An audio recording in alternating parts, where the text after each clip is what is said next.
Good morning all, CamelbackTrading.org coming to you this Friday morning, August 12th. We are looking at Window Traders market profile of the ES and SPY.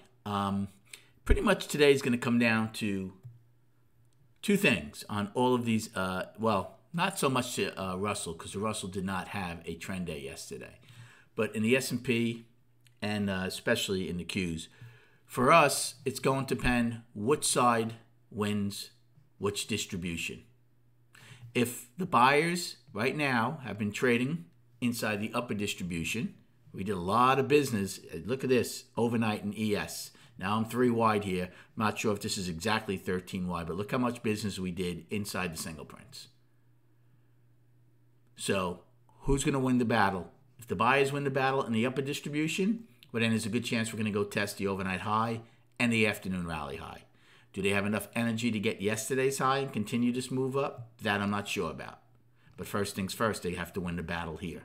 If the sellers win the battle and we get back into the lower distribution, then for sure we're going to come into a 3-day balance as we'll take out yesterday's low, and then it would be Wednesday, Thursday, and Friday's action to start in a 3-day balance. And then don't forget you have the huge gap below that. That's pretty much the scenario for this morning. That goes for SPY also. So the overnight high in SPY right now is 422.65. The overnight low is 419.99. So as far as the game plan, if you open an imbalance in value, it will be the worst of your risk reward.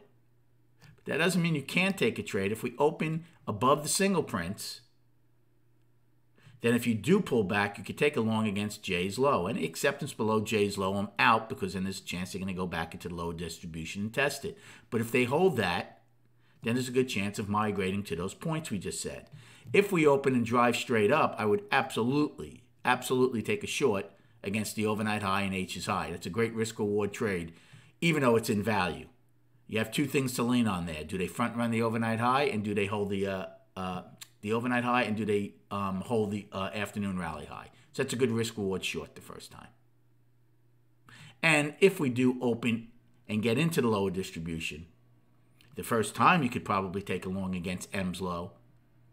But if you take that out, obviously you're going to take out L's low and then come into that 3-day balance and go get that 9-wide POC from the 10th that we didn't get. Again, these are all early plays. Triple Q is a little different. They have 3 distributions to deal with. But first things first, we have to talk about the first 2, the middle one and the bottom one. Same scenario that I just gave in SPY about shorting the overnight high and the afternoon rally high. And again, if you take out yesterday's low, they firmly come into balance because I still had them up. And Russell is different because Russell didn't have single prints. There are no distributions here. But again, you could use either the afternoon rally high, half back, or the overnight high as a decent put play, risk reward short against that. All early plays. You'll be getting this inside the trading room for 6.5 hours as it evolves. And then just quickly on the chart, as tonight we will go over all 3 of these indices charts. Like we said last night, right now the daily is up. So if we take out yesterday's low, we come into a 3-day balance, and we also probably get below the trend line at least to start, and then we'll see where we end up. If we take out yesterday's high, well then we continue bull. Thanks for the likes and subscribing. Good luck trading today. And we'll recap the day and the week at 4 p.m.